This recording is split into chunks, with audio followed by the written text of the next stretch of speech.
اب کیا ہوا کہ یوسف علیہ السلام وہاں رہ کے علم اور حکمت اور یہ ساری چیزیں تو سیکھ رہے تھے، لیکن ساتھ فتنے بھی تھے، کیونکہ ایسی سوسائٹی، ایسے علاقے، ایسی جگہوں پر بعض اوقات ایسی چیزیں بھی ہوتی ہیں جو انسان کے لیے بہت نقصان دہ ہو سکتی ہیں اگر اس کا اپنا امیون سسٹم اسٹرانگ نہ ہو.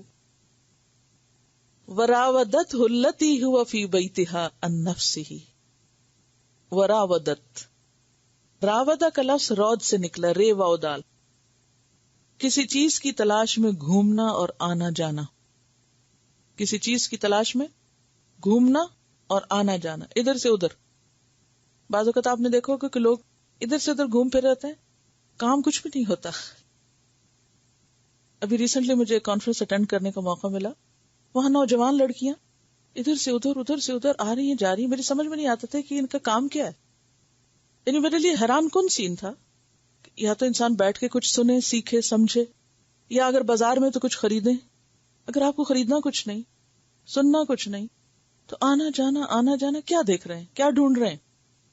یعنی بے حد تکلیف دہ چیز تھی میرے لیے، بے حد تکلیف دہ، کوئی جسٹیفیکیشن نہیں اس کی. اینی ہاؤ، تو رود کہتے ہیں کسی چیز کی تلاش میں گھومنا اور آنا جانا بے مقصد، ادھر ادھر. اسی سے ارادہ کا لفظ نکلا ہے، ارادہ یرید ارادہ، دل میں کسی کا خیال آنا، چاہنا، چاہت. اور راودہ کا مطلب ہوتا ہے دوسرے کو ہم خیال بنانا یا ہم ارادہ بنانا، جبکہ پہلے سے کوئی ہم آہنگی نہ ہو. اور اس کا استعمال بدی اور بدکاری کی ترغیب کے لیے ہوتا ہے. اس کا استعمال بدی اور بدکاری کی ترغیب دینے کے لیے ہوتا ہے. یہ لفظ ایک دفعہ سمجھ لیں کیونکہ بہت دفعہ آئے گا، تو ایک ہی دفعہ اچھی طرح سمجھ لیں. رے واو دال سے راود یراود مراودہ کا معنی ہوتا ہے بدی اور بدکاری کی ترغیب دینا، برائی کے لیے کسی کو پھسلانا اور بہکانا، کسی کو یعنی اپنی طرف مائل کرنا. وراودته التي هو في بيتها. اب عزیز مصر کے بچے تو تھے نہیں، کوئی یوسف علیہ السلام کی ہم عمر کوئی لڑکیاں لڑکے تو تھے نہیں، ایک بیوی ہی تھی، وہی فتنہ بن گئی. اس نے کیا کیا؟ یوسف علیہ السلام کو پھسلانے کی کوشش کرنے لگی، اپنی طرف مائل کرنے لگی، مختلف ہتھ کنڈوں کے ذریعے، مختلف چالوں کے ذریعے، مختلف طریقوں کے ذریعے. التی هو فی بیتها. اب آپ دیکھیں کہ یوسف علیہ السلام اگر 13-14 سال کے ہوں اور پھر آہستہ آہستہ اسی گھر میں بڑھے پلے اور پھر جوانی کی عمر کو پہنچے وہیں، اور عزیز مصر کی عمر کتنی ہوگی؟ کم از کم 40 سال تو ہوگی کہ جب وہ اس عہدے پر ہوگا، کیونکہ 20-25 سال کے شخص کو تو عزیز مصر نہیں بنایا جائے گا. تو اگر اس کی عمر 40-45 سال ہو تو اس کی بیوی بھی اراؤنڈ 40-45 سال کی ہوگی یا زیادہ سے زیادہ، یعنی کہ کوئی ینگ نہیں تھی بلکہ اچھی خاصی بڑی عورت تھی. لیکن برائی تو برائی ہے، کوئی بھی شخص یہ نہیں کہہ سکتا کہ وہ بہت پاک صاف ہے، لہٰذا اس کو کسی بھی ماحول اور معاشرے کے اندر جاتے ہوئے کسی ڈر کی ضرورت نہیں اور وہ کہیں بھی کود پڑے اور خود فساد اور شر کے اندر گھومتا پھرے. بہرحال وراودته التي هو في بيتها، اور پھسلانے لگی اس کو، گناہ کی رغبت دلانے لگی اس کو، ہم خیال بنانے لگی اس کو، وہ عورت جس کے گھر میں وہ تھے، یعنی یوسف علیہ السلام، وہی پیچھے پڑ گئی. ان نفس ہی، اس کے نفس سے. نفس سے پھسلانے کا مراد کیا ہے؟ یعنی اپنی طرف مائل کرنا. اور پھسلتا وہ ہے جس کا اپنا کوئی ارادہ نہ ہو، جس کے اندر ول پار نہ ہو. اسے کوئی اشارہ بھی کرے گا تو وہ گر پڑے گا. دیکھیں نا، آپ کب بیماریوں کے شکار ہوتے ہیں، آپ کب دوسرے کی باتوں میں آتے ہیں، آپ کب کس کی ٹیمپٹیشن کا شکار ہوتے ہیں؟ جب آپ خود اسٹرانگ نہیں. تو جو بھی آپ کو پھسلانا چاہے آپ فوراً پھسلے اور گئے. تو یہاں اس کے نفس سے پھسلانا چاہا، یعنی اس کے ارادے کو متزلزل کرنا چاہا، اپنی طرف مائل کرنا چاہا. وغلقت الابواب. وغلقت، غلق یغلق تغلیق، ایسے ہی ہے جیسے علم یعلم تعلیم، اور بلغ یبلغ تبلیغ، نزل ینزل تنزیل، تھوڑا تھوڑا کر کے اتارنا، تھوڑا تھوڑا کر کے سیکھنا، اس کو تعلیم کہتے ہیں. ٹھیک ہے نا. ایک وہ علم ہوتا ہے جو آپ ایک سٹنگ میں پوری کتاب بیٹھ کے پڑھ لیتے ہیں، اس کو تعلیم نہیں کہتے. یا آپ ایک دن میں کسی استاد سے ایک پوری کتاب پڑھ لیتے ہیں، تعلیم نہیں ہوتی. یہ انفارمیشن ہوتی ہے، کسی نے آپ کو پاس آن کر دی، کوئی لیکچر سن لیا، کچھ کر لی. تعلیم کیا ہوتی ہے؟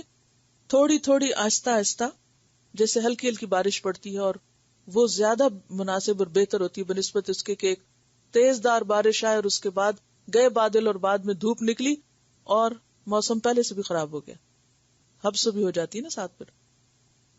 اچھا، اب کیا ہے؟ غلہ کا یغلے کو، یعنی اس میں دو معنی پائے جاتے، ایک تو تھوڑا تھوڑا آہستہ آہستہ، اور ایک یہ ہے کہ مضبوطی کے ساتھ اور پکا. کیونکہ جو کام آہستہ آہستہ ہو، تھوڑا تھوڑا ہو، وہ پکا ہوتا ہے. تعلیم پکی ہوتی ہے، یعنی جب جو چیز آپ تھوڑی تھوڑی روز سیکھتے ہیں نا، وہ زیادہ راسخ ہوتی ہے بنسبت اس کے کہ آپ 3 دن میں پورا سپارہ ختم کر دیں، 6 دن میں پوری سورۃ بقرہ ختم کر دیں، مہینے میں پورا قرآن مکمل کر لیں. یہ چیزیں پختہ نہیں ہوتی، نہ پختہ علم ہوتا ہے. یہ علم آیا اور گیا، ہوا کی طرح اڑ گیا، پھر وقتی طور پہ جوش جذبہ آیا اور تھوڑے دن کے بعد پھر ٹھنڈا. لیکن وہ علم جو تھوڑا تھوڑا آپ سیکھتے ہیں، گھونٹ گھونٹ لیتے ہیں، وہ آپ کے اندر راسخ ہوتا ہے، وہ آپ کا حصہ بنتا ہے، بلینڈ ہو جاتا ہے اندر، وہ حکمت پروڈیوس کرتا ہے. اور اس کے بغیر کوئی دوسرا طریقہ ہے ہی نہیں. علم کے معاملے میں خاص طور پر کوئی شارٹ کٹ نہیں ہے، ہی نہیں. وہ تھوڑا تھوڑا ہی کرنا پڑے گا، اور اس کے لیے وقت لگے گا، اور اس کے لیے صبر چاہیے، جب جا کر آپ کچھ بنتے ہیں. جیسے ایک دن میں عمارت نہیں کھڑی ہو سکتی، اینٹ پہ اینٹ رکھنی پڑے گی، ایک کے بعد ایک چیز فکس کرنی پڑے گی، تب جا کے ایک مضبوط عمارت بنے گی. اب بعض کہتے نہیں اب تو بہت جلدی عمارتیں بنی، وہ کئی سال پہلے سے ان چیزوں کو تیار کر رہے ہوتے ہیں اور پھر لا کے صرف اس کو فکس کرتے ہیں. وہ جلدی، اس چیز کی جلدی نہیں ہوتی کہ وہ فکسیشن جلدی ہو گئی، وہ مٹیریل تو بننے میں بہرحال ایک وقت لگتا ہے. شکل مختلف ہے لیکن پختگی صرف وقت کے ساتھ ساتھ آتی ہے. اور یہاں پر آپ دیکھیے ابواب کا لفظ آتا ہے، جو باب کی جمع ہے، ایک دروازہ نہیں ہے، کئی دروازے ہیں. تو اب اس عورت نے کیا کیا؟ اس نے سارے دروازے پکے بند کر لیے کہ جو برائی وہ کرنا چاہتی وہ کر سکے اور کوئی نہ آئے. وغلقت الابواب وقالت، اور کہنے لگی، ہیت لک، ادھر آؤ، کم آن یو، ادھر چلے آؤ. ہیت لک، یہ اسم فعل ہے بمعنی امر. قال معاذ اللہ، یوسف علیہ السلام کہنے لگے اللہ کی پناہ. خود پہ نہیں بھروسہ کیا کہ آئی ایم کانفیڈنٹ انف، یہ نہیں کہا. معاذ اللہ، معاذ عین واو دال، معاذ مصدر بیمی ہے، میں اللہ کی پناہ لیتا ہوں. فوراً اللہ سے مدد مانگی. اب وہ ایمان اور تقوی تو تھا نا، جس باپ کی اولاد تھے اور جہاں سے تربیت لے کے نکلے تھے، خدا کا خوف تو تھا. انہ ربی، بے شک وہ میرا رب ہے، احسن مثوایا، اس نے مجھے اچھا ٹھکانہ دیا. اب یہاں رب سے کیا مراد ہے؟ رب سے ایک معنی تو اصل رب لیا گیا، یعنی اللہ تعالی، یعنی میں اللہ کی پناہ لیتا ہوں جو میرا رب ہے، جس نے مجھے یہ بہترین عزت کی جگہ عطا کی. اور دوسرا معنی اس سے عزیز مصر، مائی ماسٹر، ماسٹر کے معنی میں آقا، غلام کا جو رب ہوتا ہے نا، کہ عزیز مصر جس نے مجھے اتنی عزت دی، ایسی میری مہمانی کی، ایسے اچھا قیام گاہ دیا، میرے رہنے کھانے پینے ہر چیز کا بہترین بندوبست کیا، میں اس کے ساتھ خیانت کروں؟ معاذ اللہ، یہ نہیں ہو سکتا. انہ لا یفلح الظالمون، کیونکہ بات یہ ہے کہ ظالم فلاح نہیں پاتے. ظالم کون ہوتا ہے؟ جو ظلم کرے. ظلم کیا ہوتا ہے؟ کسی کی حق تلفی کرنا. کہ اگر میں تمہارے ساتھ برائی کروں تو یہ کیا ہوگی؟ یہ بات ظلم ہوگی، کیونکہ یہ تمہارے شوہر کی حق تلفی ہے، تم اس کی امانت ہو. میں پھر ظالم قرار پاؤں گا، اور ظالم تو کبھی کامیاب نہیں ہو سکتے، ظالم تو کبھی فلاح نہیں پا سکتے، نہ دنیا میں نہ آخرت میں۔ نبی صلی اللہ علیہ وسلم نے فرمایا ما ترکت بعدی فتنۃ اضر علی الرجال من النساء، میں نے اپنے بعد مردوں کے لیے عورتوں سے بڑھ کے کوئی فتنہ نہیں پایا۔ مردوں کے لیے سب سے بڑا فتنہ عورت، اور خاص طور پر ایسی عورت جو آگے بڑھ کے دوسرے کو خود برائی کی دعوت دے۔ اور یہاں آپ دیکھیے کہ یوسف علیہ السلام کا کردار، کہ ایک طرف اللہ کا ڈر ہے اور دوسری طرف بندے کا احسان یاد ہے۔ یہ ہے اعلیٰ ترین اخلاق، اخلاق کی بلندی۔ ایک اخلاق وہ ہوتا ہے نا کہ جب کوئی سامنے ہو تو اس کی تعریف کر دی جائے، خوش آمد کر دی جائے، عام طور پر ایسا ہی اخلاق ملتا ہے۔ اور ایک اخلاق وہ ہوتا ہے کہ غائبانہ طور پر کسی کے احسان کا ذکر کیا جائے اور اس کو مانا جائے، کہ میں ایسا کر ہی نہیں سکتا کیونکہ جس نے مجھ پر اتنا احسان کیا میں اسی کی پیٹھ پہ چھرا گھونپوں اور اسی کے ساتھ زیادتی کروں؟ یعنی برائی کا موقع پا کر اور ایسی عورت کی دعوت رد کر کے دراصل یوسف علیہ السلام بہترین ایمان، تقوی، اخلاق اور احسان کا ثبوت دے رہے ہیں۔ لیکن یہ ہے نا محسنین میں سے، محسن اس کو کہتے ہیں نا کہ غائبانہ طور پر کہ عزیز مصر سامنے نہیں ہے لیکن اس کا احسان یاد ہے کہ میرے ساتھ اس نے اتنی بھلائی کی کہ میں غلام تھا اور مجھے اتنی عزت دی، اور میں اسی کے گھر میں نقصان دوں، اسی کے ساتھ زیادتی کروں۔ اور یہاں پر آپ دیکھیے کہ زنا کی جو برائی ہے اس کی قباحت بتائی جا رہی ہے کہ زانی کبھی بھی کامیاب نہیں ہو سکتے۔ میں صرف زنا کے اوپر بات کر رہی تھی تو وہ ایک حدیث اور سنانا چاہتی ہوں اس پر، اتنے میں تلاوت سن لیں۔ جتنا بات ہو رہی تھی کہ انہ لا یفلح الظالمون، اور ظالمون سے مراد یہاں زناکار ہیں اس آیت کے کانٹیکسٹ میں۔